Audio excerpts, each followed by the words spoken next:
পশ্চিমবঙ্গের তারকেশ্বর মন্দির শুধুমাত্র ভক্তির স্থানই নয়, এর সঙ্গে জড়িয়ে আছে এক রহস্যময় ইতিহাস।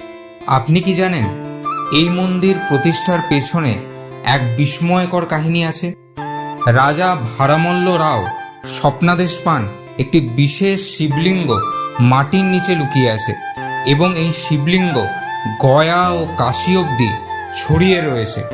তারপর তিনি সেই জায়গা খনন করতেই উন্মোচিত হয় তারকেশ্বর মহাদেবের মূর্তি। 1729 খ্রিস্টাব্দে তিনি এই মন্দির প্রতিষ্ঠা করেন। তবে এখানেই রহস্যের শেষ নয়। কথিত আছে এই মন্দিরে নাকি অলৌকিক শক্তির উপস্থিতি রয়েছে। ভক্তরা বলেন এখানে মানত করলে শিব নিজে আশীর্বাদ দেন। এখনও লক্ষ লক্ষ ভক্ত নিরাময় ও আশীর্বাদের আশায় ছুটে আসেন তারকেশ্বর মহাদেবের দরবারে। সত্যি কি অলৌকিক শক্তি আছে এখানে?